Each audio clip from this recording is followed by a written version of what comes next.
Hello, how's it going? Oh, nice time to lose the voice.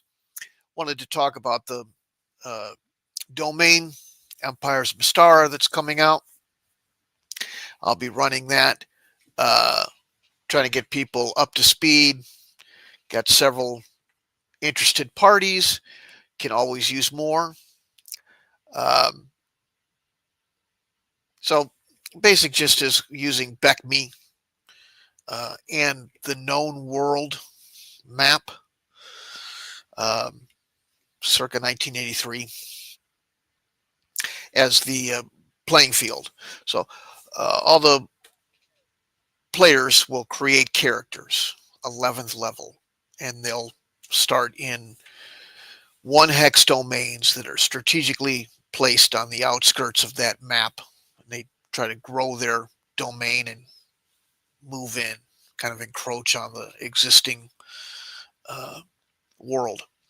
So they can uh, play together or they can play cooperatively.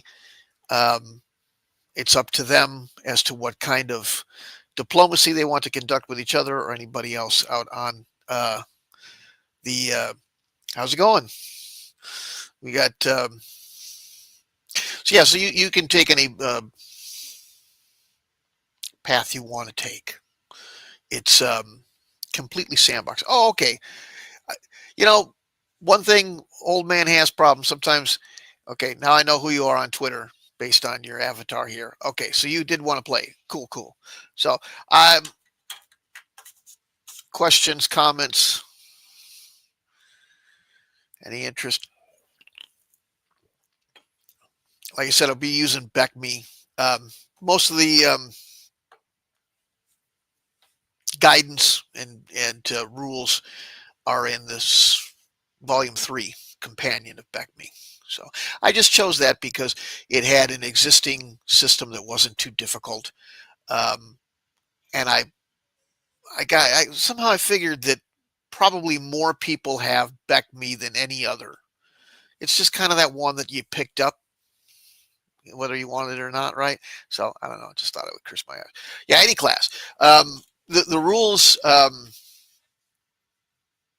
they had a wizard going into domains 2 levels later than everybody else, and I wanted to make everything as even as possible at the start. So I just said, okay, any class at 11. That way, I'm not violating any of the rules, and everybody's at the same on the same page. So yeah.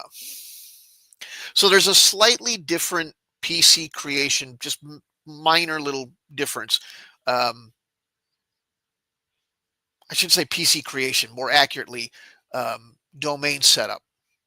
Just a few details that are class specific when you set things up, but nothing major. So we'll just go through that with everybody, depending on what they choose. Coffee, not beer. Um, but yeah, other than that, I wasn't big on scenario.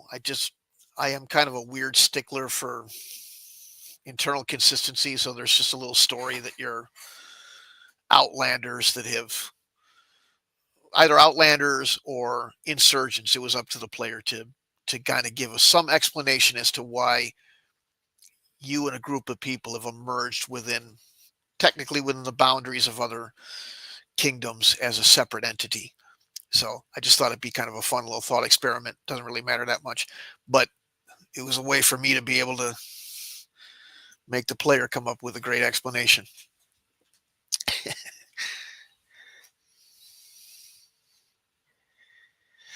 um, you'll it is in fact the title of the map is the known world. So based on so you will have geographical knowledge, and you'll have knowledge of the entities that exist and their general borders. Based on those borders aren't terribly accurate based on that map, that old 1983 known world map, which I'll give everybody a picture of, a copy of in black and white for planning purposes. Um, but that's all you know. You won't have any other information as to what's going on in those areas until you explore them yourself and or get the gist of it from diplomatic conversations with the entity and stuff like that. But there'll be very varying levels of knowledge. So say you go and have a diplomat or even a spy somehow comes up with some information that yes, in this particular city they have this garrison. You might not know every detail about the garrison, but you might have a general strength or something like that. So there's kind of a varying degree of information based on how much you know. It's pretty basic, and I prefer to really take a big chunk of meat off the bone when it comes to gaming, but I dialed it back in interest of trying to attract more people. So it's fairly vague. Um, Basically, what you're doing is um, you the tax is set as to you whatever level you want. 15 gold pieces per family or one or whatever, wherever you want to go. Knowing that the higher you go, the more likely everybody is to get upset and start getting strikey or maybe even insurrectiony. Um, as far as other administrative, there's upkeep, but it's kind of generalized. You don't have to, do any detail about what particular piece of road you want to fix today or anything like that. But there's a general upkeep, so it's very, um, you know, public accounty where you get. I know I didn't say that word right, but um, you get an income, and taken from that income is all your expenses, paying the wages of your soldiers and paying your upkeep and all that sort of stuff. And what you have left, you um, can play with as to you want, building castles or building or buying troops or something such as that. But the economy is fairly basic. I even made a little more detail because it was too vague. The original said you have three um, resources: animal, vegetable, and mineral. Which I thought, okay, you're really being. So I kind of changed it to something like grain farm, just a little more theme. But basically, you're dealing in livestock, grain, or some sort of ore like gold that you're mining out of the ground. Those are the three primary resources that people are concerned with as far as this goes, and population, because population per family gives you your tax base. So then beyond that, there's trade, which is fairly abstracted. So you just kind of make a trade deal um, with the uh, whoever it is, NPC or other player, um, how much of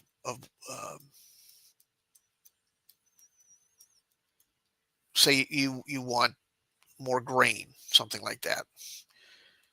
You would you would say, okay, I'll trade you, you know, 50 wagon loads of grain for 500 gold a month or whatever it is, something like that. So that might create those kind of trade deals can create income as well. You begin with a keep.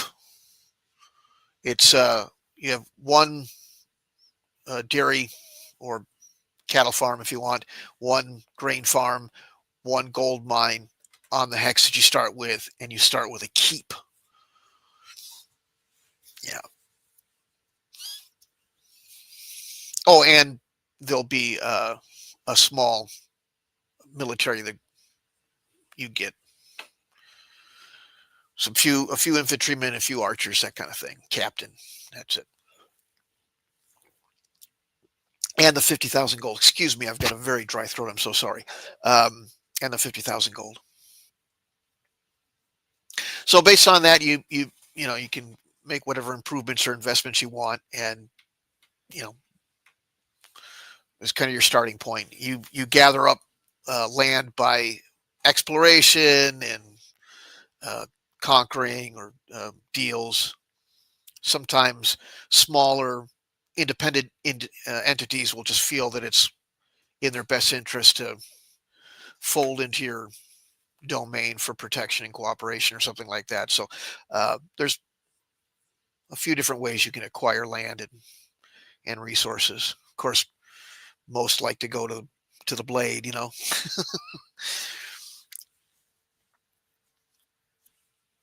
Yep, yep. So that way everything stays even.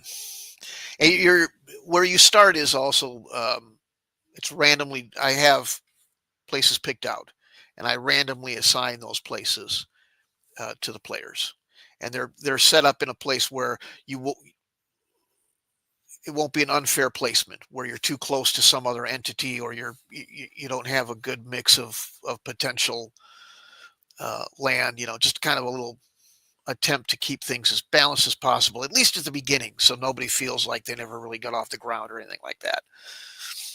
So, and beyond that, you can do whatever you want. You can hire other adventurers and send them on quests or something like that, or go on your as your own character if you've got a party or something. So I thought it would be fun to maybe do one or two of those as a live thing, you know, for whoever wants to play, and maybe a couple of the battles using chainmail, some of the smaller ones, so it's not too much for people, but just kind of get that old school vibe with a chainmail. But most people, you know, being as they are about rules and stuff, I figured that um, War Machine would be the primary engine for battle because I've got it all set up on Excel and it can go fast for people that don't want to deal with arithmetic.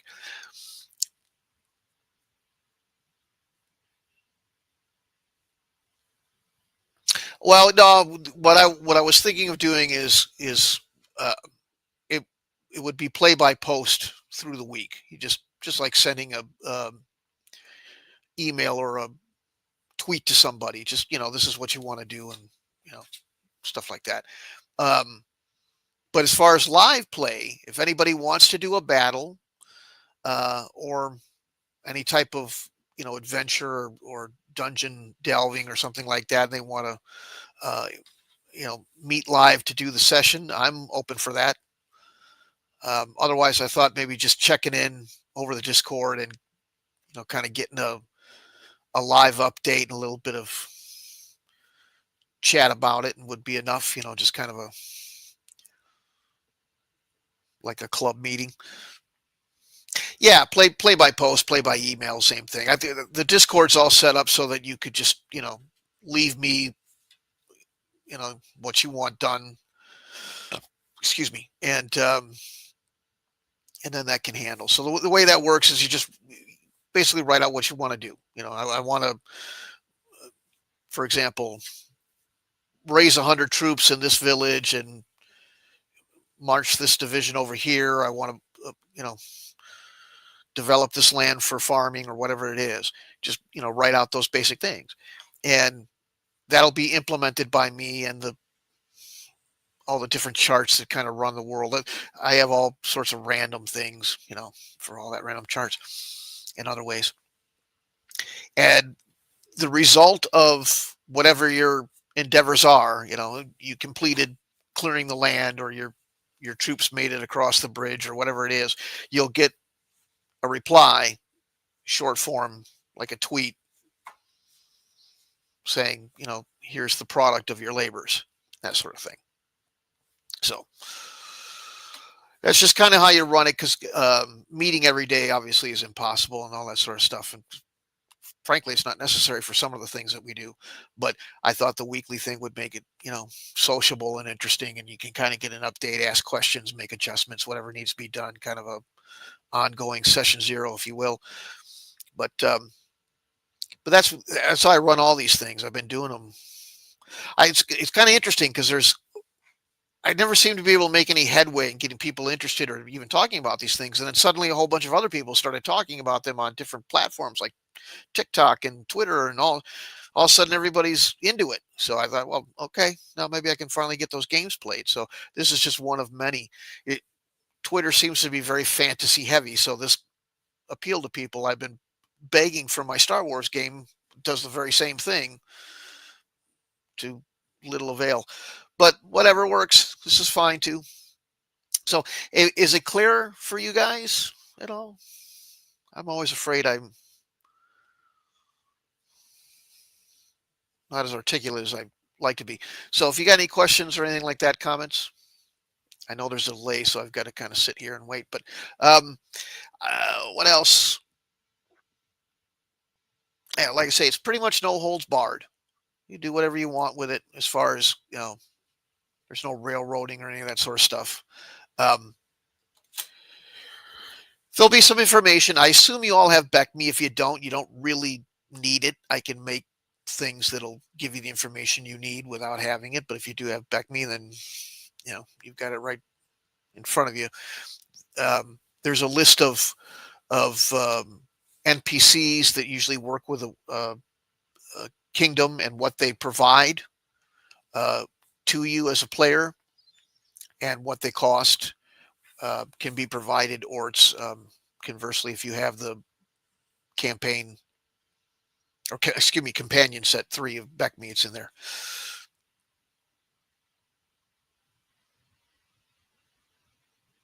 Anything we can look at? PG for taxes, saying this. I can give you what the total will be based on 1 gold point, and then I think probably from there everybody can just kind of play with it and see, as far as estimations of things like that. I would, that's what I can give you as far as is that. I think I'm answering that question right. If that isn't clear, still let me know.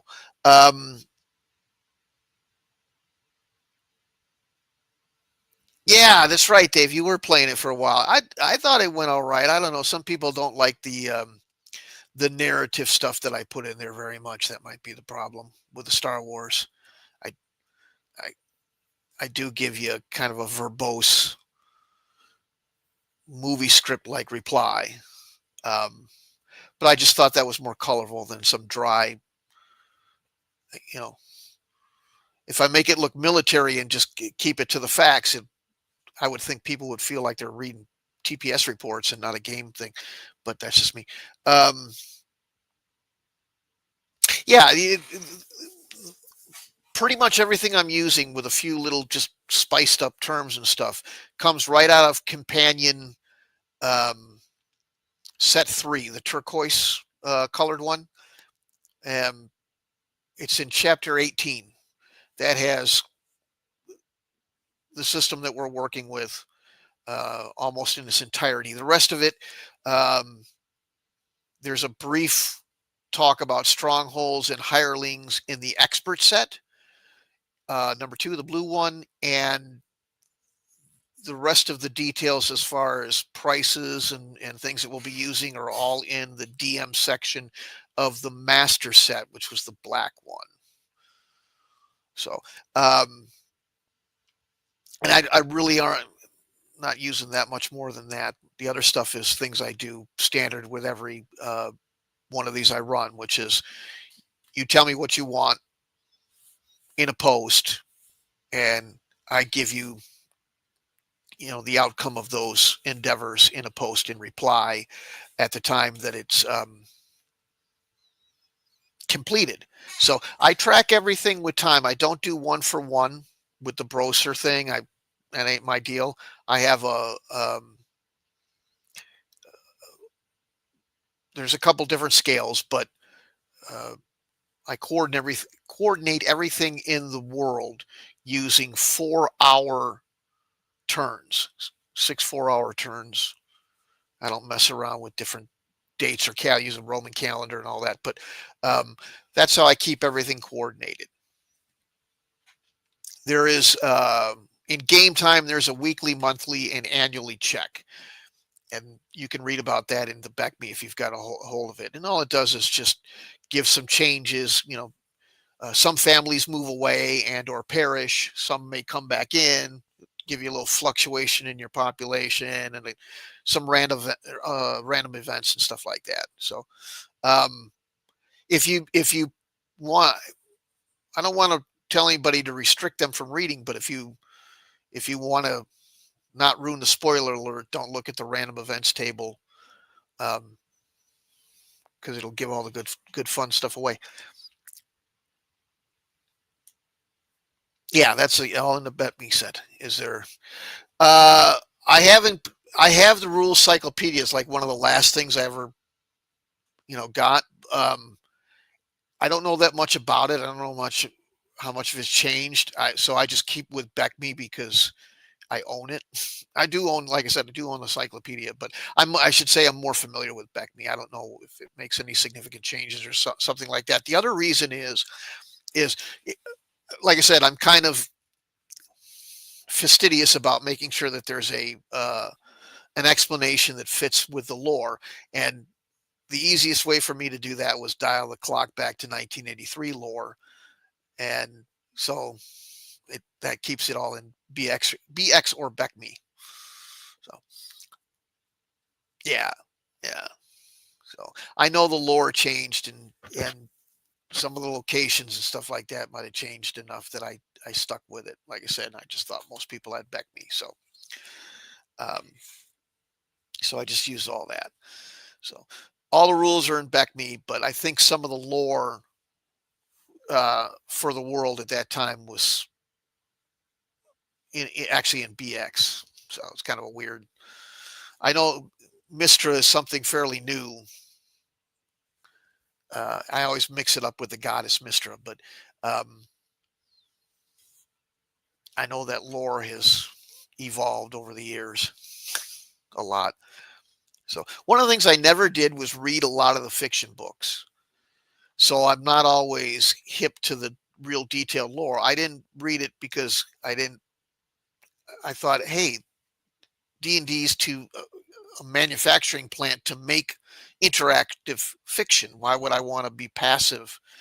So I actually read. I'm not anti-intellectual. I just I spent my money on the module, not on the novel. So I don't know a lot of uh, the lore behind the thing. But the reason I picked the known world deal is because I used to have all the war game pieces for it, so I kind of remember all the different troops and stuff like that. And the area is a fairly militant area, as I recall. And I figured that most players would want to immediately, build an army and lock horns. So I thought this was another reason why to choose this particular section of uh, of the world and the time. So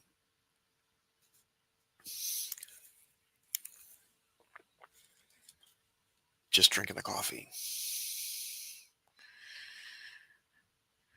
Oh, maybe we should, if you're reading that, Dave, maybe we should get Sandy to run us some Doom or something.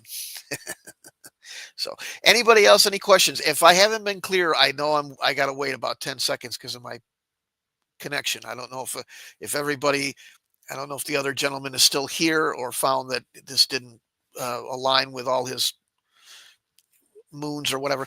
Just get some idea if you're interested and if it makes sense to you, and if I need to be more clear about anything or everything. Oh, no.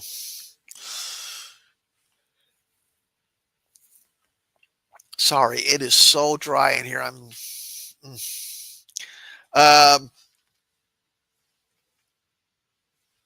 see if I missed anything. If you're not familiar with War Machine, uh, it's it's kind of a detailed version of the Lancaster equation. Um, and it is highly mathematical, but you won't have to do much about that. Like I say, I use Excel for that to kind of automate it and all that. So, but it's not really a strategy game. It just, I mean, it can be if you play it, do it right, but generally it's just to get an answer contextually. So I don't know. I don't know. Anyway. Oh, okay. Yeah, I got weird, and I just kind of started getting frustrated. I couldn't get a lot of people to play, and so the Discord just kind of fell into a disarray. I really like my Star Wars that faded away. So, oh well. But yeah, I'll send you an invite. So I don't know. I don't know if the other Primeval's still here. What happened there? If there's any interest expressed, I'll put you down. But I don't know. Maybe it didn't sound as good in practice as it did in theory. But yeah, I had one other player that's already tentatively committed, so it was going to be 3 as my count. No, 4, right? Yeah, because there was that other guy from Wisconsin. Anyway, interrupt from okay. So if everybody plays, we're at 4, and I would love to have just one more, and that would be sufficient. I think 5 is a good number.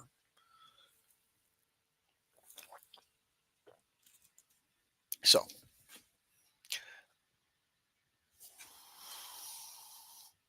any okay. So it looks like it's cleared up. But yeah, and if you do want to try that Star Wars one again, tell your friends because I've got that as well, and I always enjoy that a lot.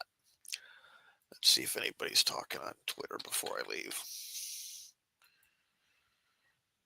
It's my favorite one. I got 4 other Star Wars things as well. Nobody likes Star Wars. So I realized I looked at Twitter to see if anybody's listening to me on Twitter. I don't know why. So bear with me. I'm sorry to seem. Oh, he is there. Okay. So hopefully he still made. I forgot I had to have Twitter open. I'm so sorry. Um, is it just Kamiko or anywhere? No, it's the known world. Um, it's 1983. I think it's called Map to the Wilderness. It's just that section. But yeah, anything inside of it anything inside of the lore. Like I said, I don't know it that well, but I'm not completely ignorant of it. So yeah, but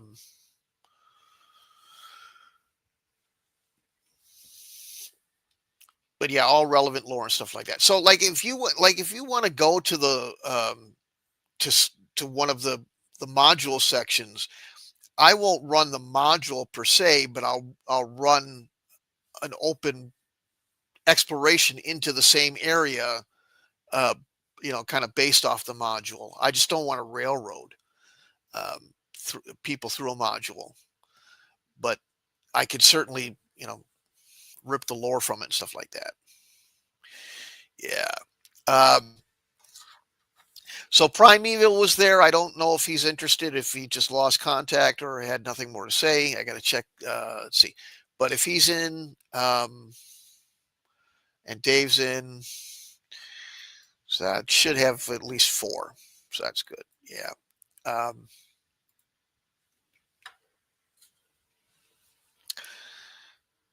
But yeah, I think the only thing that may deter people is I use Excel personally, but there is a bit of accounting involved with the income of money and all that sort of stuff. So, um, and it can get fairly well. I've got it set up well because I got a good Excel person, but um, so it won't really be.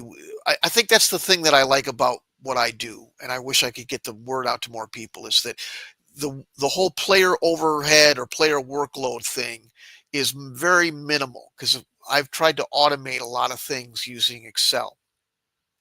And so you can play these older games and enjoy them without having to get bogged down in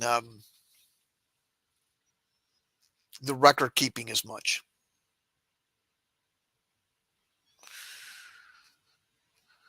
Yeah, yeah.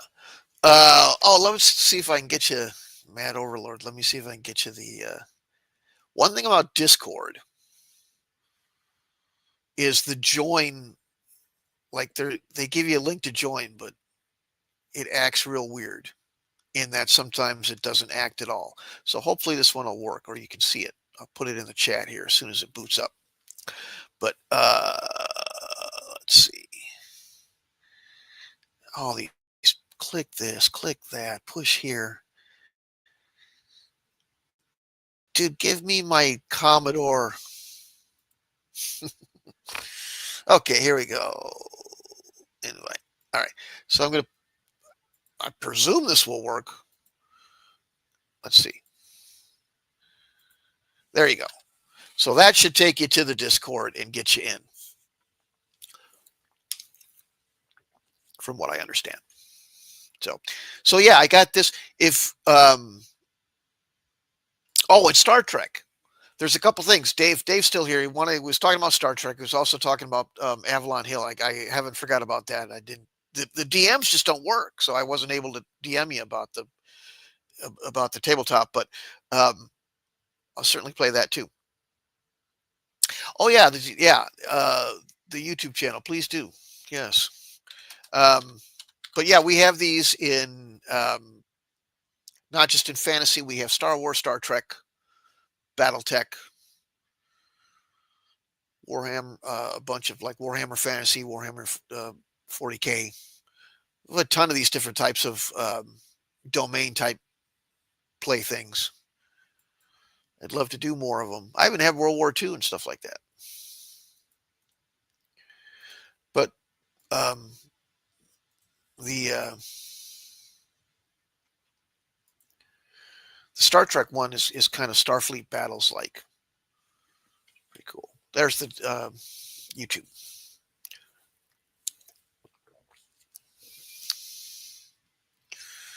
So yeah, I'd love to take a crack at that too. I absolutely loved the FASA Star Trek. So if you're interested in that, that's another one. But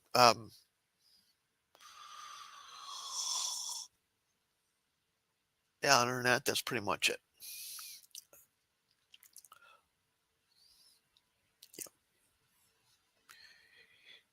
I guess the only other thing to talk about is the wargaming part. So this is kind of something that, we'll see where people want to go with it.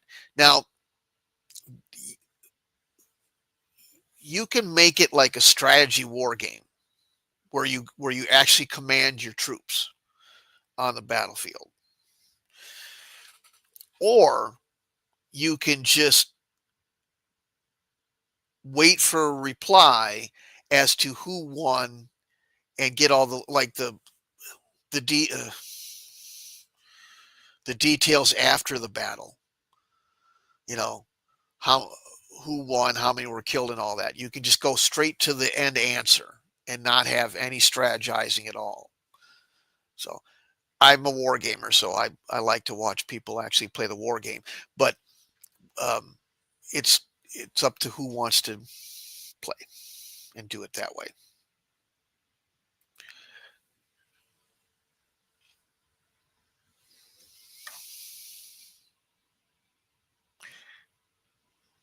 There we go. Yeah. So, but it's all up to you as far as the wargaming. I just thought it might be fun to throw at least one chainmail in, just kind of for an old school vibe, if anybody's interested in that. But play that online too. So.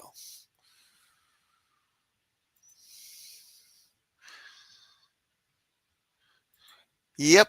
The way you would do that is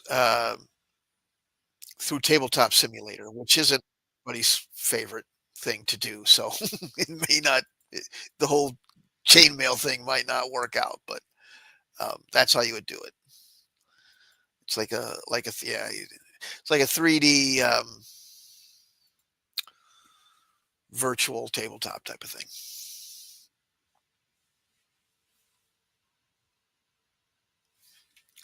Okay.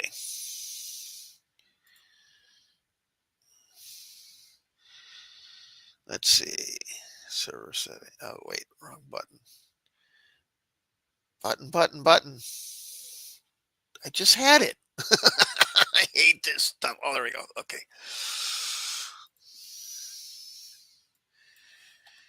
All right, there it comes. Oh, that's the wrong one. Oh, you got to hit this button too. Always buttons. There we go.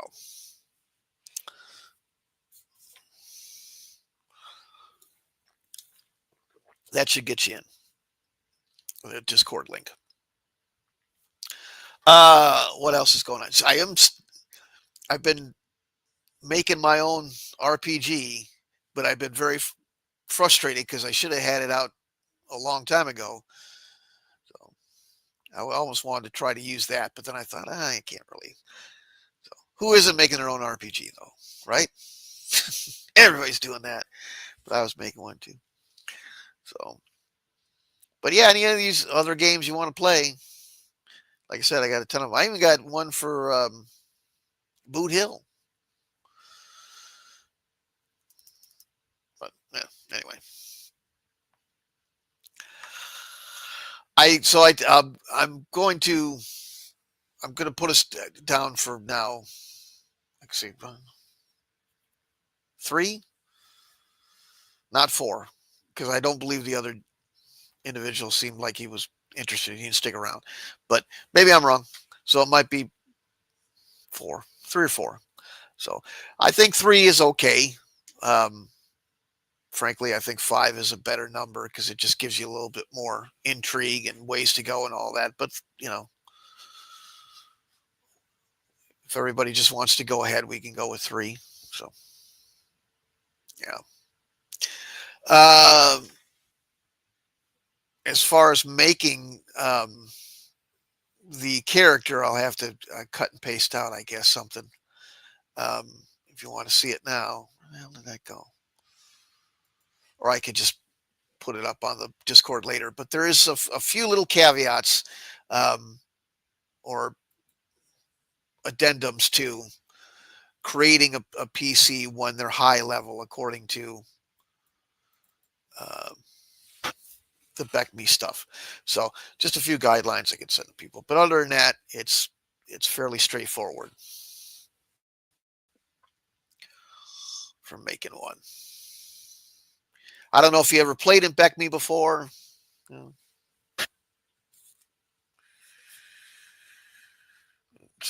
It's basically OD&D. It says a BX. It's all same stuff. So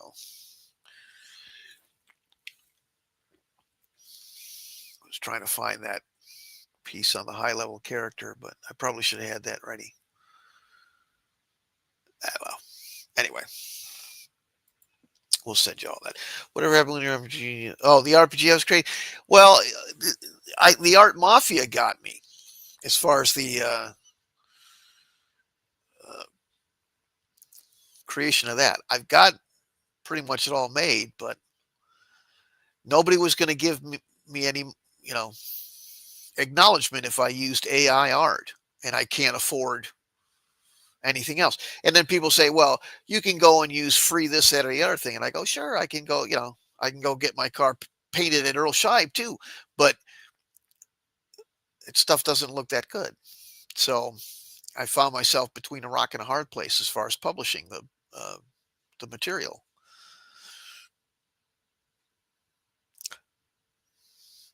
Yeah. So like one guy says to me, he said, oh,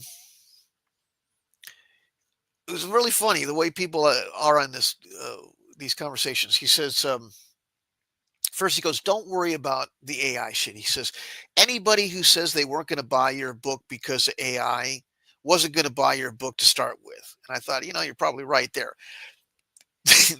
The same dude, like 20 minutes later in the same live, said the exact opposite. He says, well, you can't use AI. If anybody, sees AI on your book, nobody will buy it. You'll lose half your base or whatever. I don't know. It's sometimes talk is just talk. But I gave up because I just didn't think that I was going to get anywhere with it. Half of these places won't even let you put it on their website if you have AI in it. So I gave up. Yeah, yeah. I don't know. Um,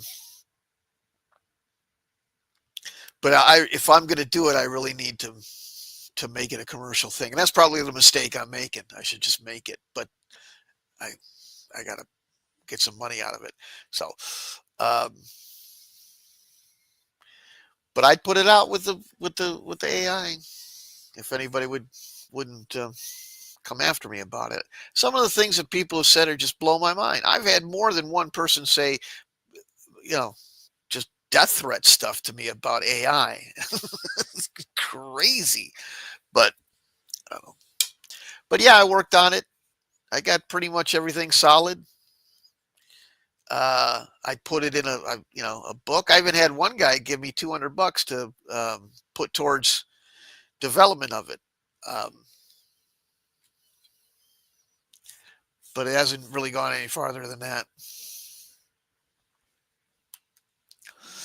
I got problems with. I got a dad who's in a getting cancer and all that, so I'm taking care of his estate and all that. So um, hopefully this will all hold together with the game I'm playing. I intend to do it because if I don't do something, I'll go berserk. I got to get my mind off of it. On the flip side, if some emergency happens during his care, it might break up the schedule, but I got to give it a try. Um, well, that's it. You can't afford commission art. I mean, these people want, they want a lot of money for something that isn't that good. And if you want something that's good, it's just going to be so much more money. And the thing about the whole art thing that really gets me is the people who come to you and say, "Oh, well, I support small creators. That's why I support buying non-AI art." Who do you who do you think I am, sport? I'm publishing this stuff. I ain't TSR. I ain't, what about the money on my plate? Or this BS where people act like, well, you're taking money out of this is how I feed my kids. You are not feeding your kids selling elf art on Drive Through RPG. You know, you want too much money for, you know, scribbles. And people go, well, it's better than you could do. Right. Anything's better than I can do. I'm paying for something. Doesn't matter if I can't make the thing. I can't make an oven either. But if I buy one that's shitty, I'm going to have something to say about it. If it's overpriced, same. So it's just this weird entitlement attitude that even more so than the money, it's just these people that demand that you do it or you're an evil thieving person. It, even if I had the money for the commissioned art, I wouldn't want to buy it now. I had one guy spend 45 minutes acting like he was interested in learning wargaming, and he was like some infiltrator. He feigned interest in wargaming and then just all of a sudden ambushed me with this, "Hey man, I know you want to use AI, but I think there's a better way, and this is why it's bad," and all this stuff. Like he was trying to, it was like an intervention. Oh, the fanatics. So that's why I haven't done it, but I don't know. Maybe I'll do it.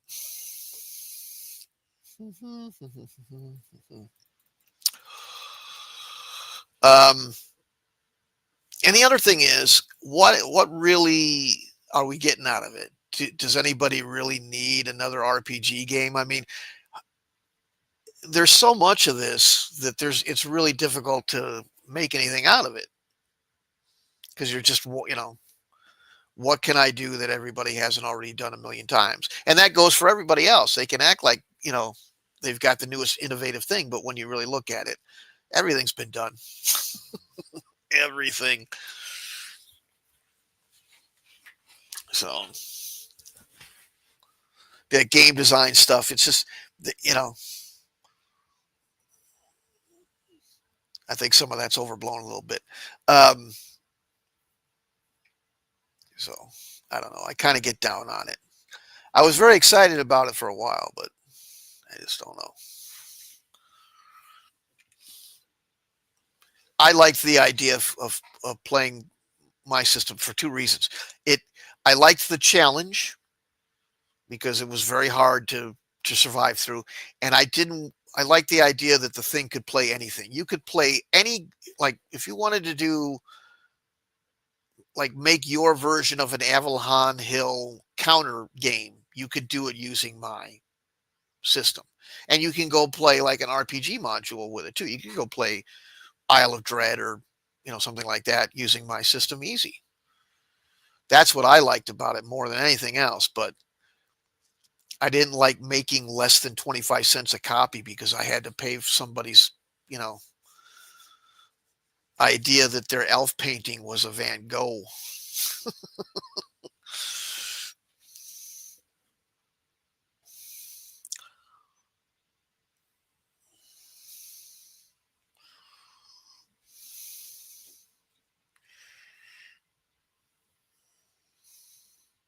Yeah, I know they're my dad always told the joke about, well, it wasn't a joke. Apparently it was true that there was some guy that worked in a patent office that said, "Hey, we might as well shut this off. Nobody's come up with anything new."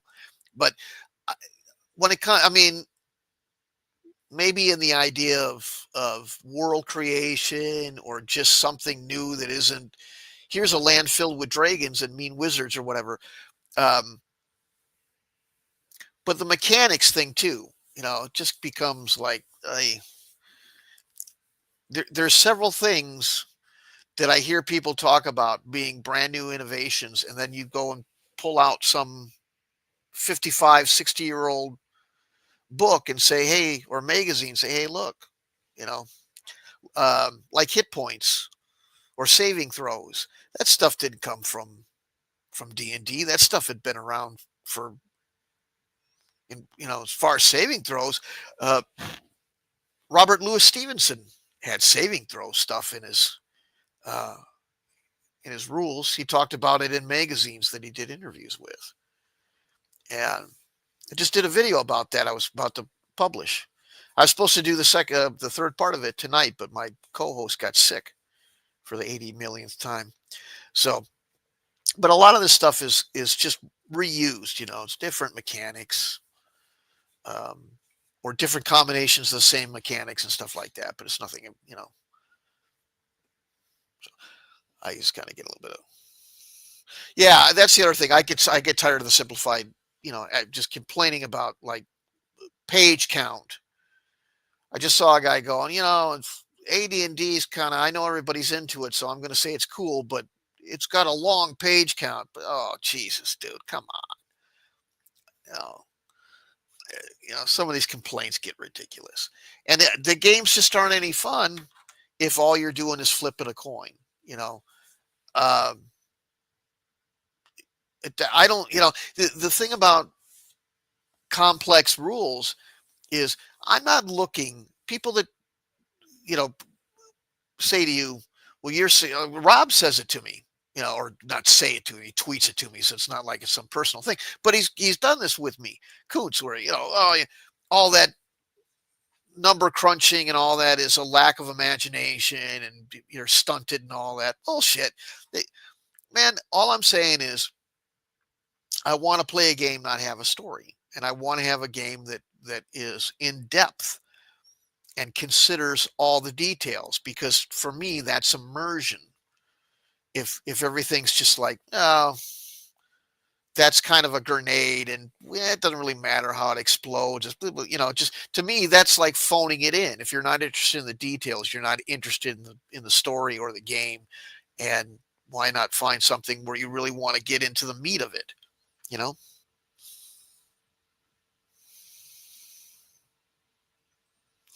Yeah, the leg thing in Wisconsin, I don't know what it is up north because you probably got different things, but as far as distance and being remote and all that. But I know that Spectrum's upgrading statewide, and mine has performed poorly. I finally get the thing fixed at a local level. I was having problems with it about a year ago. It was starting to get very annoying. I finally get that fixed, and now they're like, oh, by the way, we'll be intermittently slow and offline while we upgrade things. But yeah, I don't. I picked BECMI because I know people get very sensitive to what they perceive as complexity and all that. But the thing about the whole complexity thing is this stuff wasn't the, they'll give you the deal like, oh, well, it was different to play this game when we were 14 and had nothing else to do. Okay, but I played that game and finished it, and I had plenty of other things to do, and they made me do it all the time. the all the I think you guys are of the same age, so I'm not really telling you anything you don't know. But um, all that Gen X stuff that you see on the social, that was true, man. They weren't letting me in the house. So I somehow I still found ways to squeeze in big games that, well, they weren't even big games. I mean, a lot of people would look at Panzer Blitz today and say, "Oh, that's going to take too long to play," or something like that. Shit.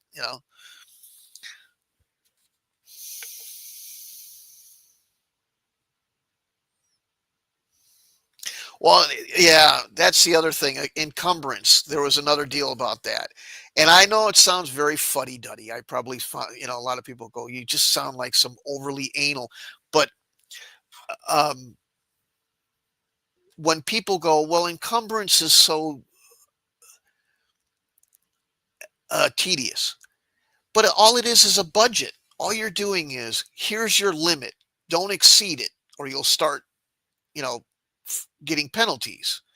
You know, like credit card debt or something. It's not that. Add everything up and make sure it doesn't go higher than this number. I don't understand how that concept could be difficult, or it could be difficult to implement. It's literally just addition and comparison. So, um, but my theory is most people call it complex, um, because they want to put a scholarly, critical um,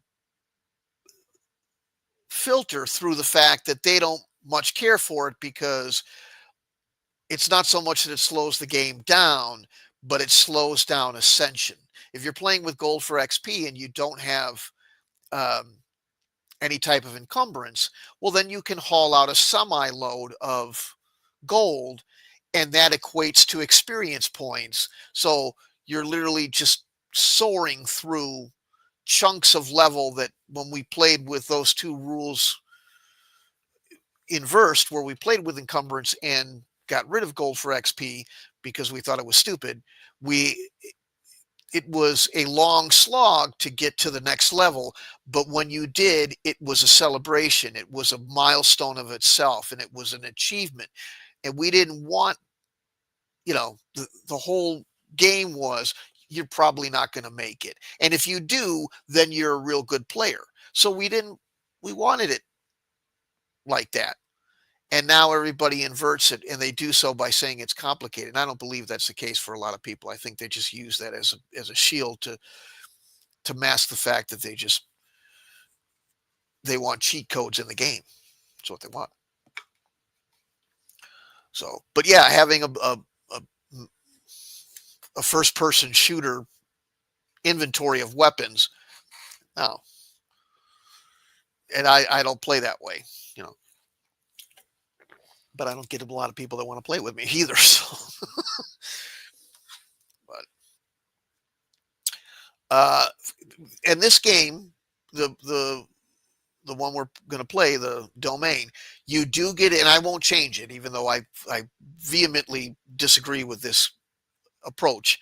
I wanted to play the game as it was. The only thing I've modified is I changed things like animal, vegetable, and mineral to more interesting things like gold mines, just because it sounded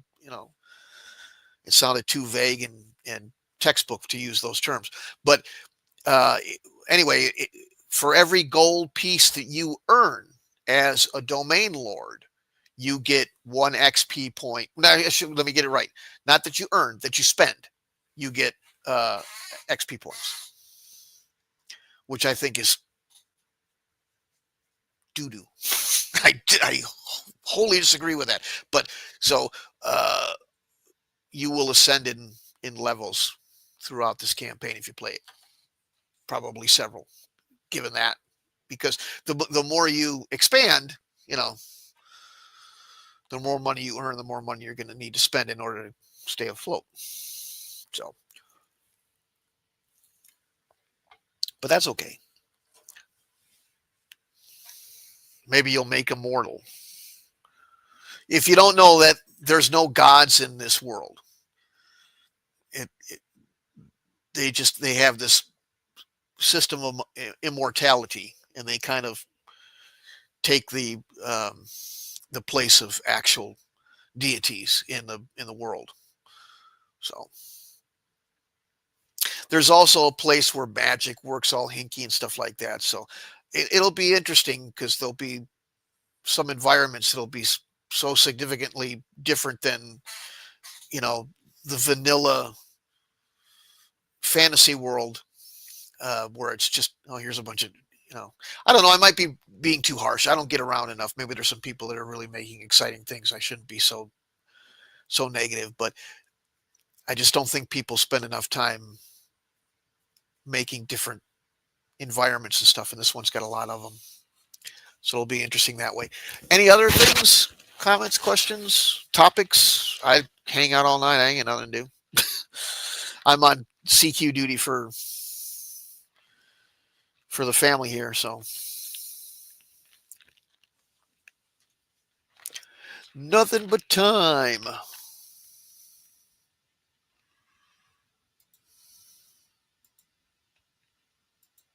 Oh, okie dokie. Well, I'll give it a little bit longer to see if anybody replies, and then I'll assume I've bored everybody off the air and close it up. So I tend to do that. Okay. Sounds cool. The players are 11.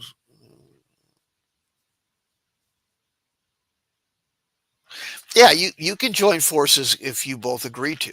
Yeah, diplomacy is open source here, so that can happen. Sure.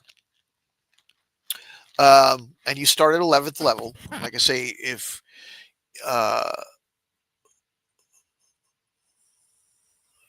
if you want to go adventure, or if you want to hire people to adventure, looking for things or looking for gold for your, you know, coffers, or some magic item that you heard about that you want to obtain for your domain or something like that, you can send NPCs out. Or if you guys want to, and we get enough players, those adventures can be played by the players. I don't think it would divulge any too secretive information if you all played a bunch of NPC play, uh, delving into some dungeon or something like that. But that's up to you. So, but yeah, you can join forces if you both agree to. Now, um,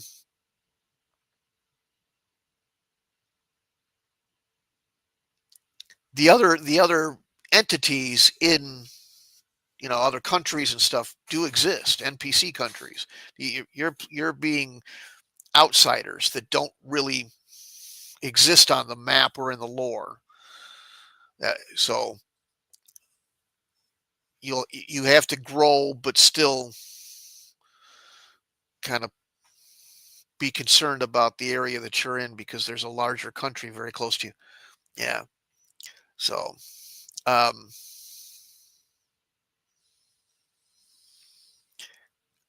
yeah.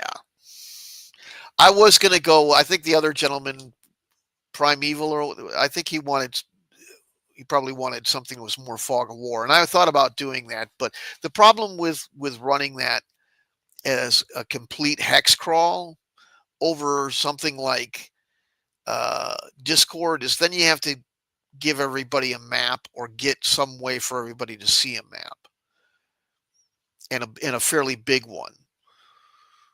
And all these VTTs, they'll handle a battle map, but if you start getting into something that has hundreds of hex rows or something, it's going to choke on it. So the only way to do it is to put it in Tabletop Simulator, and that that system can be less than stable. So this way, there was an existing map, and but yeah, you'll obviously you'll know the geography and stuff like that. So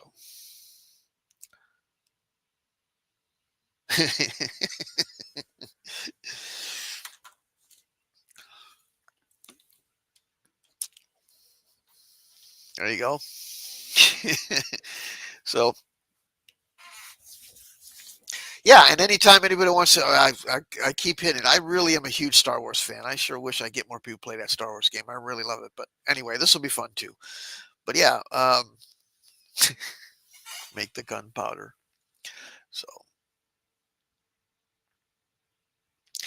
I don't remember. I'm gonna check and let's see. City of the Gods. Uh,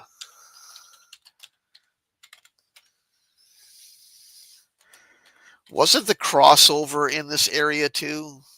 The one that the D&D one they did was like City of the Gods in this world.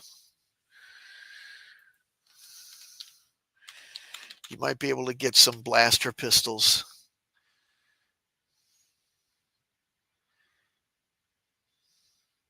Oh, it's in Blackmore. Okay.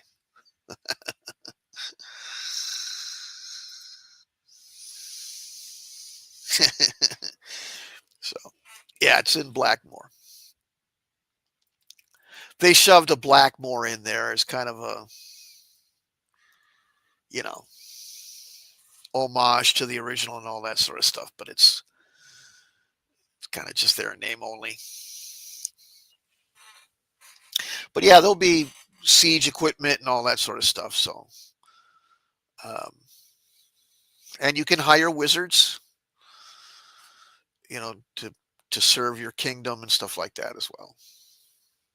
Yeah, there's a Blackmore somewhere in Mystara. I don't believe it's on the on or near the map we're at, but I was just you talking about guns. I thought about City of the Gods, the module. That's a long way away.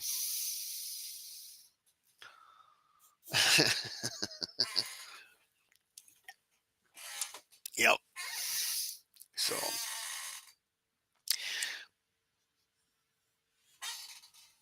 yep. Well, what about the other one is that Star Trek. I sure wish I could get people to play that Star Trek. I tried. You got to have a full bridge crew for that, and I only got you and one other gal that wanted to play. I couldn't find anybody to do the Star Trek. I was bummed about that because that one was fun. But I wonder too if some of it has to do with the fact that I'm writing this stuff. People go, I don't know who this guy is. It might suck.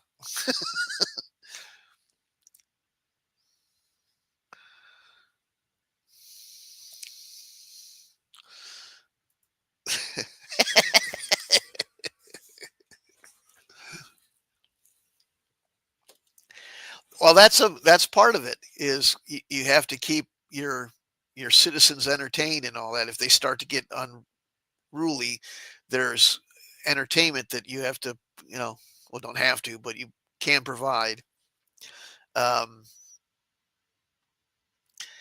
I wish the other gentleman had stayed. I know it's late, so he probably had to go to bed. But I guess I did forget to tell you about this. I should have wrote all this down because I never do it right. But um, you can uh, host tournaments, and there's a couple of other entertainment or you can like throw a party basically, some sort of holiday thing, and uh, that tends to make the population be more positive towards you. So it's got a little bit of that where you got to keep the people happy, or they'll start to revolt and shit like that. So, and then I thought about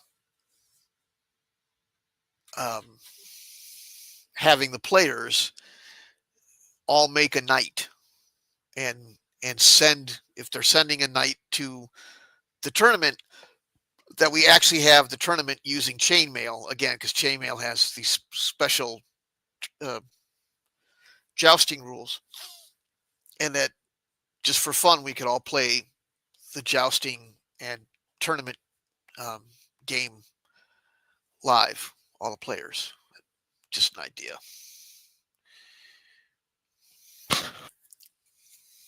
Klingon Vulcan. Yeah. Yeah, that's too bad. I had that all written out. I don't know. Maybe it's me, but it's really a fun system. But oh well.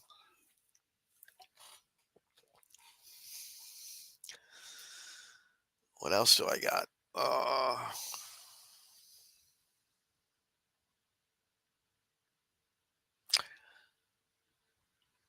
Well, there's that Greyhawk thing I tried, but that went over like a lead balloon. Boy, those people couldn't wait to get the F out of that one. Um, I guess they didn't like the way I did it, but I still got that. That's pretty complicated, though. I did that thinking, well, it's fairly complicated. The storyline behind that.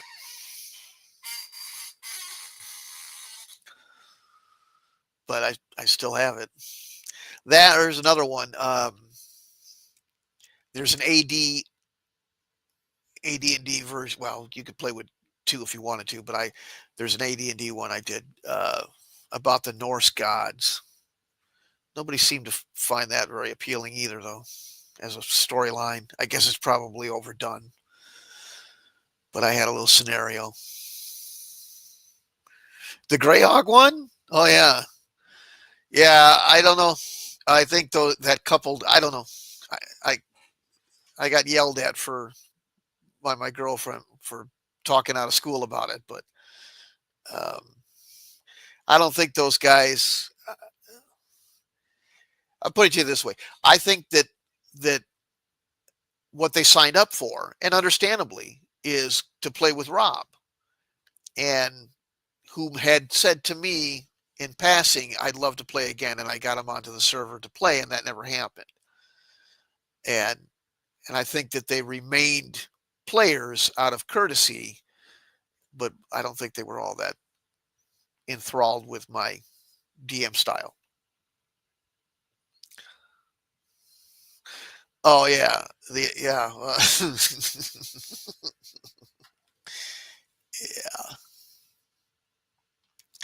yeah. He did not. Yeah, clearly.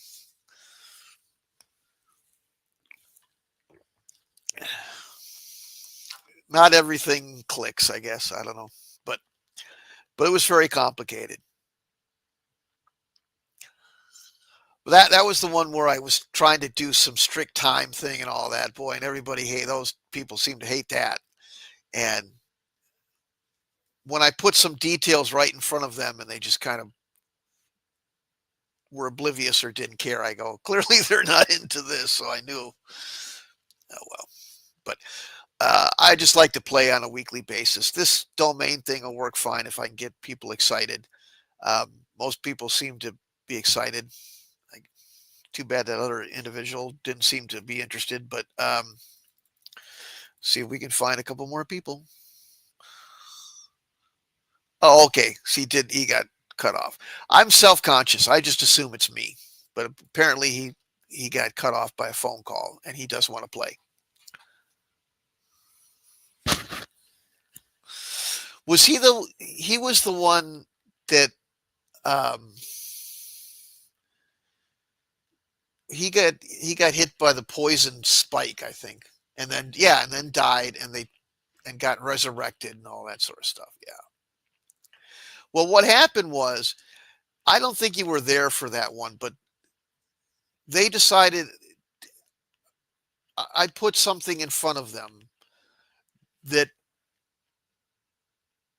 they saw somebody or talked to somebody. I forget the exact detail, but it was an NPC, and they saw the NPC head in a particular direction away from them.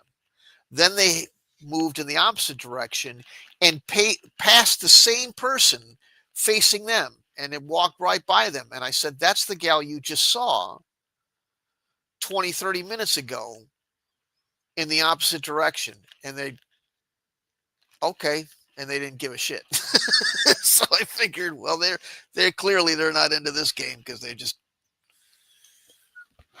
didn't care.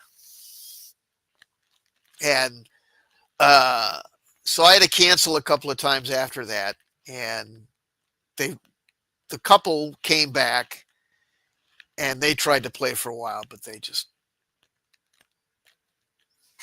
they finally sent a message saying, we got to go. We don't like this. So, and I never heard from them again. But yeah. Oh, well. Yeah, sometimes you get the other bad I don't normally have bad altercations or bad players.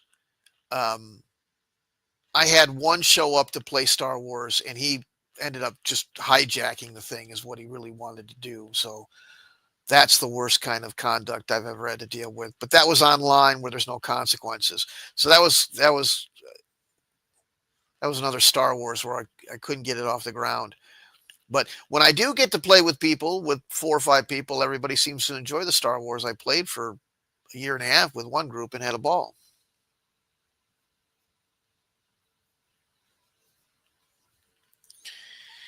What truth is that? Oh, yeah. I mean, he basically said, I don't feel like I'm, how did he put it? I think he felt like he wasn't well received, and finally just, you know, said, this really isn't my style of gaming and it just doesn't seem to be working out. So I'm just going to, digress and leave. So it wasn't terribly hostile. Um, so then he left, and then the other two played for a while. The girl, they were husband and wife, and um, and the Robin, the girl, played. Um, but then those people faded away. Yeah. So I don't know, but I haven't had very many other issues. I did, like I said, I did have one guy hijacking. I had one guy online that showed up that wanted to be super elite boy, one of those people that wrote 5 pages of backstory that basically justified them being 7 levels above everybody else. And he was kind of unsavory about dealing with that. But then I heard, this isn't, well, it's kind of bad. It's kind of sad, but it was kind of funny too. One of the best role players I ever had online. I used to do this face to face, and now I'm stuck doing it online. But one of the best guys I ever had, he showed up and he's online. He replied to one of my ads on Start Playing, and he said, "My psychologist told me that I should, or therapist, or whatever term he used, I should role play to help." And I go, man, I'm really not qualified. Maybe your therapist should run the damn session then. And that girl that we played with, she goes, don't be mean. You can't, you have a hard enough time getting people. So you should, she got all bitchy about it. So I let him play, and he turned out to be really good. And so I finally got enough gumption to go, okay, so what's your problem? He goes, well, I have father issues and I'm an alcoholic. That's why I'm in therapy. And I'm okay. And then after about 8 or 9 sessions of him doing a bang up job playing, I thought he was going to ruin everything. He showed up with a new player, just absolutely flabbergasted bomb, just completely wrecked. And so that was an interesting. So I had to block them both because they started making sexual references and stuff like that. They got gross.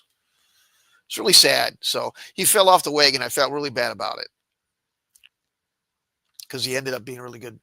But playing online is a totally different thing because you don't know who the hell you're connecting with. I don't have anybody around here to play with. And the only place that is a gaming shop is everybody's got blue and pink hair, and I can't do that.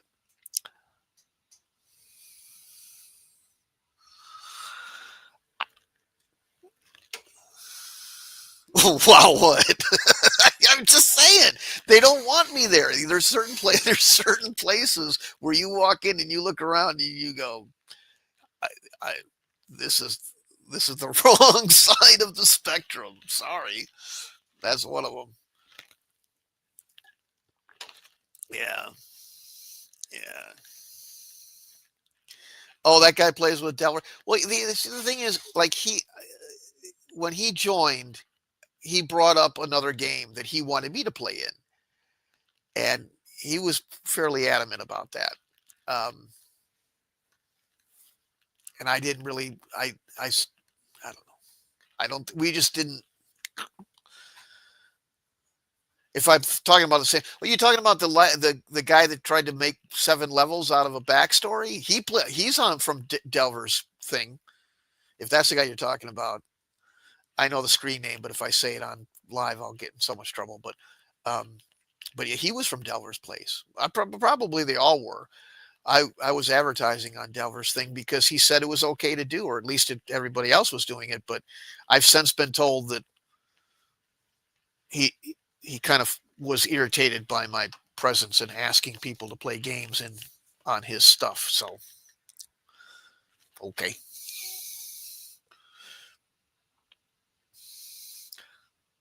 I missed your answer from earlier. Oh yeah, Primeval. Okay, can your characters get personally involved in fights?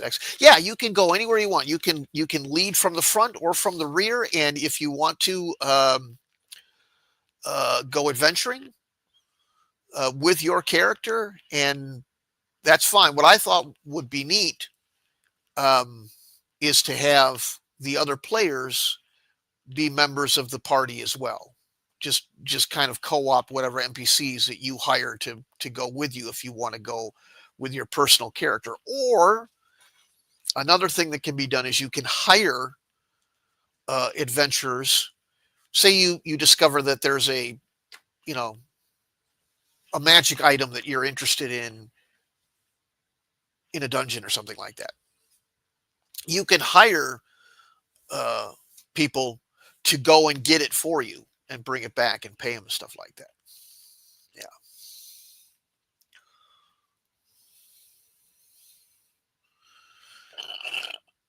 Dave says I played online with a great play, loved it, and then we got a new player girl, and she always had technical.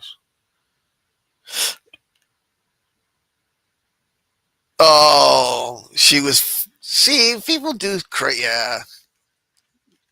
So there's a lot of people that say they don't want to play online simply because they don't want to deal with other people's tech issues, and I get it. I drove from Milwaukee to Madison just to be in an LAN at some guy's house, and then my shit didn't work because I had an Acer computer and it wasn't compatible with all their other crap, and it really ruined the weekend for everybody. So I understand that to a degree, but I don't know what to like. I try to find a way to garner empathy from people who prefer face to face because I'm far from the only one in a situation where I'm just no matter how sociable I wanted to be in finding a group, this particular area just it ain't gonna happen.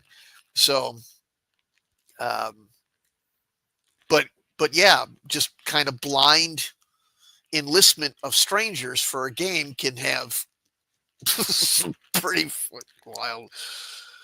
Oh God. So yeah, stuff like that. Girlfriends being.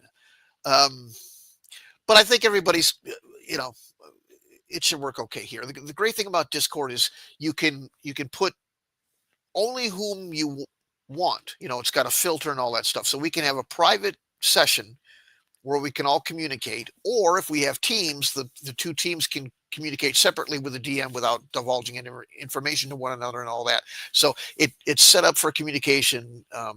Perfect. And there's no interruptions from other people like if you would play on Twitter or something like that. You'd never be able to find a post and stuff like that. So that works well. But when people show up, you never know what you're going to get. So that can sometimes be a problem. Um,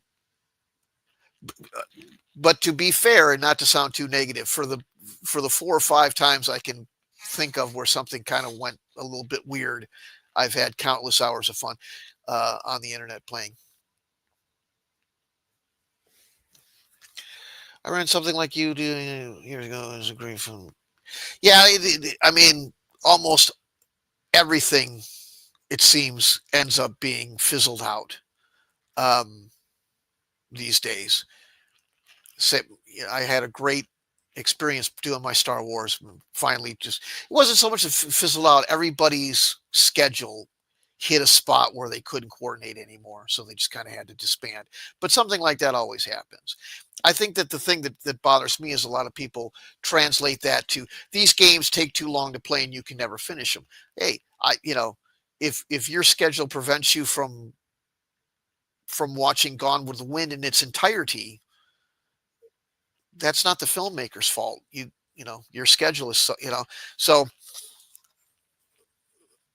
I just wish people would embrace a little bit more depth. Um, but yeah, I I would be pleasantly surprised if we play to some sort of conclusion or anything like that. It's just kind of one of these exercises where you go as long as you can and see how much fun you can have doing it. Um, I hope it works out though. Yeah, that's the thing too, and it's weird with play by post. Some people are okay with it. Um, some people that complain that these games take too long. You give them play by post, and they're still not satisfied. It's almost like nothing can really solve their problem for them. But the only real problem I think that people have is notifications get obnoxious, and you get enough of them from things that you don't even want to give you notifications, that a lot of people are disinterested in turning notifications on for Discord, which you can do, and then it slips their mind during the day that, oh yeah, I forgot I've got that thing going on Discord, and then they don't show up to play their turn for the day or for the week, and it causes inconsistency. And I don't blame people, because life is hard, but you can turn on notifications if you find yourself, maybe it might be difficult to get to the Discord, because it helps to do it, at least check in once a day. So, but we'll see how that plays out. Um, I guess the other thing I can do is post things on Twitter on the pinned comments, updates and stuff like that. As I understand it, if I pin a a comment, um, it's shown to everybody who follows me. I find that hard to believe, but we'll go with it. Um, the thing with Braunstein, it's hard to do because you've got a stranger and you don't know anything about my knowledge, but so it's hard to sound like some sort of giant killer. But the the reality is that um, Dave didn't come up with anything new at all, really. What he did is he took something that had existed in several different iterations over the past century and a half prior, and kind of massage it a little bit into something. But because most people weren't looking at what is it called, Sketcher magazine or whatever, circa 1879 or whenever they came out, there was an article about this sort of stuff. Most people would never find that or look it up. So I'm not calling Dave a charlatan or anything like that. He might not even have known. But Braunstein is just another word for exercises that have existed for I mean, if you go back to Kriegspiel, it's well over 2 centuries. Um, but yeah, some people would call this sort of thing Braunstein, in that, or Game of Thrones, in that there technically will be multiple uh, plans for domination and or victory. I assume that if we get 5, that not all 5 of you will team up, but maybe they will. But at the beginning, yeah, it's definitely would be considered a Braunstein. But yeah, domain play, mega game, Braunstein, they all pretty much mean the same thing. And it's just all I do is anywhere I go in the gaming, whether I be playing in Mystara or Forgotten Realms or Greyhawk or whatever, there's countries, and those countries have governments, those countries have militaries. So I always have the war game going on top of the RPG no matter what. So for me, a domain game is just another game. This is how we always did it. Um, it's just adding that economy and war gaming on top of the adventure gaming, you know. So, but yeah, there's a ton of different terms.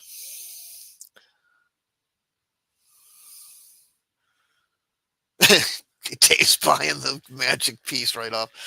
Uh, let's see. Holy Avenger, 50,000 gold pieces. There you go. It's like the time as a kid, I asked my dad if he could afford a Porsche, but he said, yeah, I could, but I'd have to live in it, I was knee-high to a grasshopper and didn't get taxes or anything. I see BECMI online. What pages should I be looking at for the details on this domain? It's set 3, the companion, the turquoise manual. It's chapter 18. Let's see if I can get the exact page. You probably find it faster than I can in a PDF, but we'll fire it up. Is this turquoise? Close enough. A little bit color shaded off, but number 3 either way. There we go.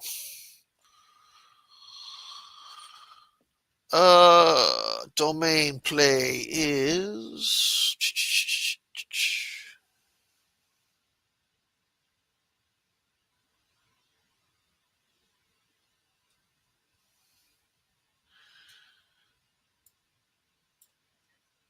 it's in the DM book. By the way, I forgot that I have to be more specific for you. I forgot there's 2 for each.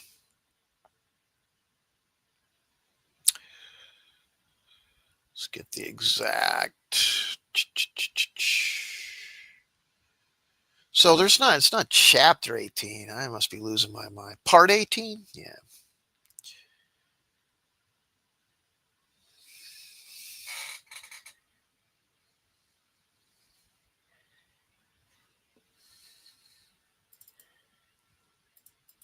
Sorry for the silence while I sit here looking like a numbskull. Okay, 21. Oh, the PDF is being a pain in the ass. But anyway, you can see its procedures. Dominion. They don't use domain, they Dominion. Okay. So the DM, it starts on page 3. But the heart of Dominion administration, the actual header for that detail is page 5 of the DM companion number 3, Dominion administration. So,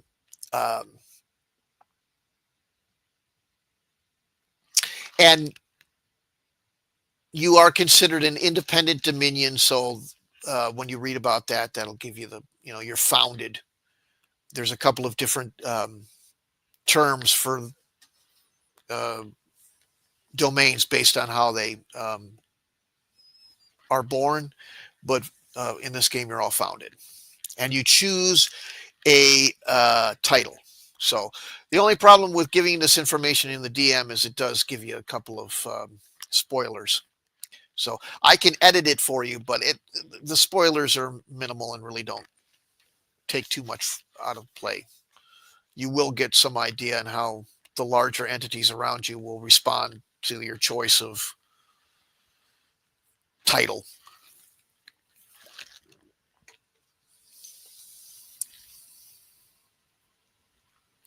The BECMI Online, there is, well, nudge, nudge, wink, wink. It's online. The sort, like there's places you can get BECMI, the PDFs online. You can also purchase them I believe there's still PDF for sale on Drive-Thru RPG, right? I think they are. But there's that secret that's only secret and almost everybody knows, where there's these free PDFs, this big pile of free PDFs that have like everything TSR ever made. So I can screen clip stuff for you or whatever. But there's places. But yeah, you can buy them on Drive-Thru if you want to stay above board, as I do. At least online, you know. I'm innocent.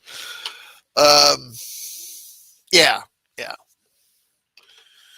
So the thing with Drive-Thru is, or excuse me, with Rule Cyclopedias, I don't know that everything will match if you use that book. So if you might find that certain details need to be amended, you know, I don't know how much they. Like I said, I had that thing. I paged through it. I never really used it in gaming, so I could be wrong. Maybe there's nothing changed. I just know it's said to be revised or whatever. So when in doubt, BECMI overrules anything else. So just put it, as far as my game goes, put it that way. But yeah, other than that, I'm sure it's generally the same thing. I don't know if it has domain stuff. I don't remember. Probably does. But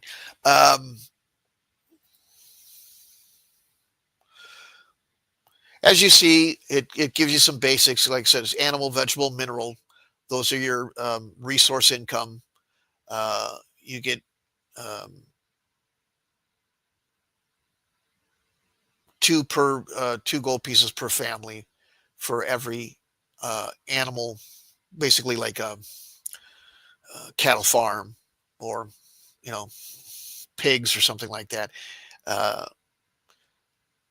2 GP per peasant family, it says. Vegetable, overly broad and at the same time not, because there's grain. So vegetables basically it's like a cornfield or a pumpkin patch or whatever, you know, type of produce or type of thing that you might be growing as a farm. And then a mineral, which generally is, I call it a gold mine because it just sounds more pleasant if it is. But anyway, the mines give you 3 gold pieces per peasant family.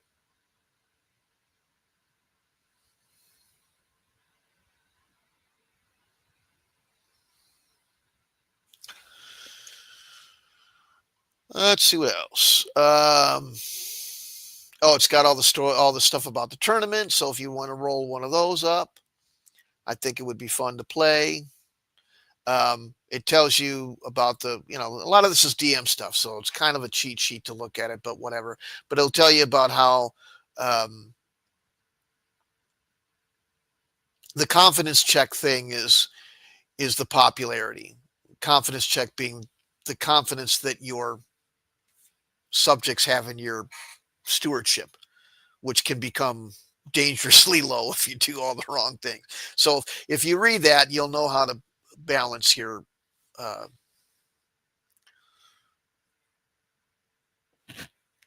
you know choices with consequences or whatever, however you want to put it. Let's see what else.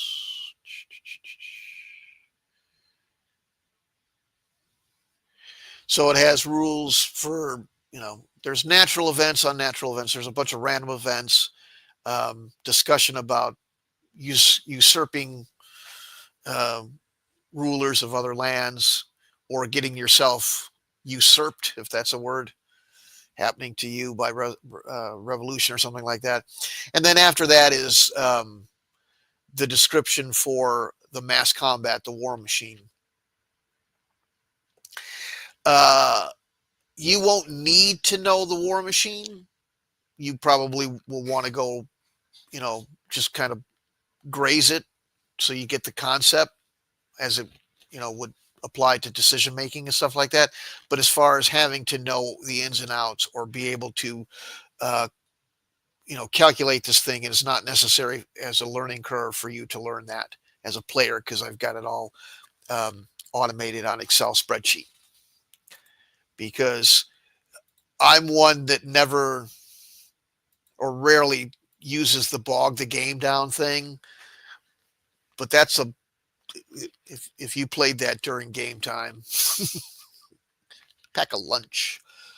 It's a little bit hefty, so uh, we'll do all that on, or I'll do it on Excel, so you can get right to the answer.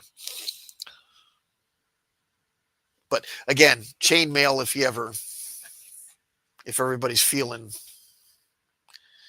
like it's a manageable battle that might be fun just to, like what I'd like to find is one that isn't too small but isn't ridiculously large. It can be finished in a relatively uh, short period of time. That just would be is generally even as far as forces. Just a little competition. Just would be fun maybe to play one out that way with chainmail, just so everybody can see what that's about. There's been a lot of talk about that online lately, and people seem to be interested in how that was. So I thought it'd be fun to try that once in one of the battles. But I'm a big miniatures war games. That's the purest form of gaming, in my personal opinion. So if you want to do more than one, or if you want to do everyone with chainmail, I'm all down for it. But um, I doubt that'll be the case.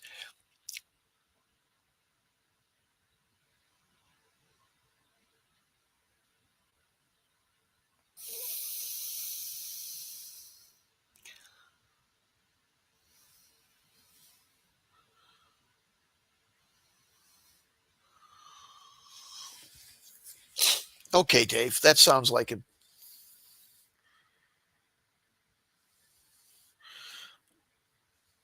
Yeah, sounds good. If you already have all the details we need on Excel, yeah, yeah, I got all the random tables and stuff done on Excel. So all the event tables and the confidence system and all that's all done automatically. So I got a friend who's just an absolute whiz with those sheets. I took a course in college, and she still can blow me away with that stuff. So she's real good about setting up some good tools for that. You can't move an attack on the same turn. Include a sample bunch more time.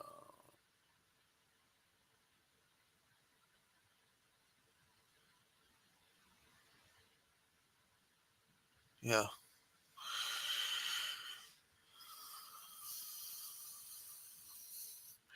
Okay, Dave. Yeah, I've like I say, I've got it. So we can work with you on that if that's the one you got. Um, I know it's still generally BECMI, so that's fine. Um,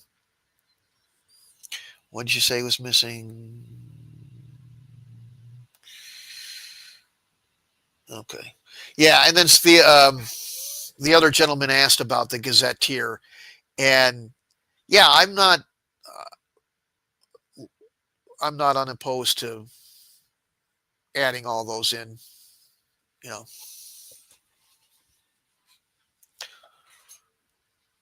know, should they come up? But yeah, I'll be able to translate whatever. Like I say, I'll just use the rule encyclopedia, and I'll just, if there's a conflict, BECMI is the primary, so we'll just do it that way. But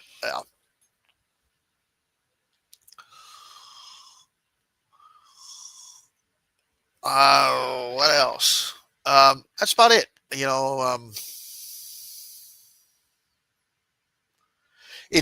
Well, just be specific. It's 1983 lore.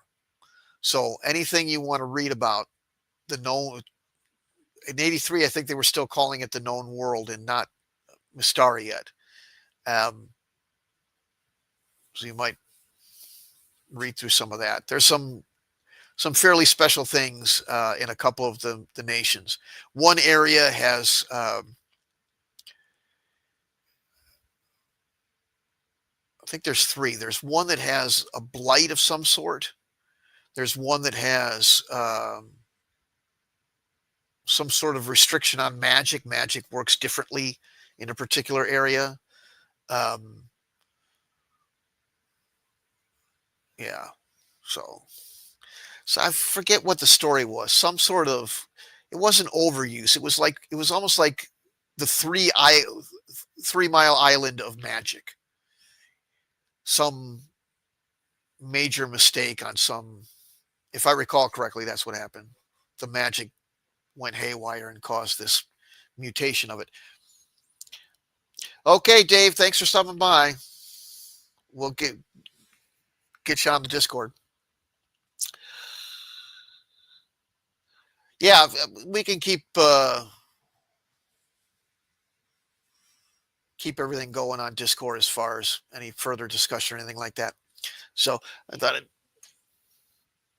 give you all the information and things like that, handouts or anything like that. So um, one thing I do tend to do, I don't know, um, is I get kind of narrative when I give the replies back. I'll try to shorten it up. I think some people were upset that I got a little bit too creative, but I just like the idea of putting it in some sort of something that isn't as antiseptic as you took the hill and won. Your casualties are 34%. Have a nice day. You know, something a little bit more um, thematic than, you know, a robotic battle report or something like that. So, but I did it with Star Wars and I got a little bit novel author about it. And I think people didn't like that. So I'll remember to keep it toned down. But other than that, I think that about does it. I can't think of any other issues. The whole spectrum is there from, you know,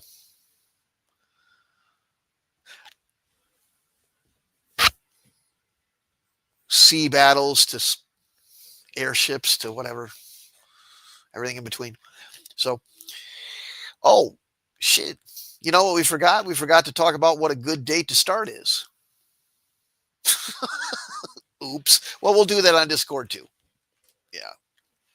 I'll put that out. So, the, I think I have to assign you roles for you to see that. So I'll do that in a minute. Oh, you got to get on there. Okay.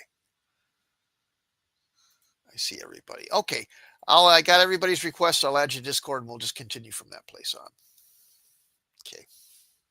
All right, folks. Thanks for tuning in. Thanks for your participation. This will be a lot of fun. We'll lock down a date and a time to start next and go from there. See you later.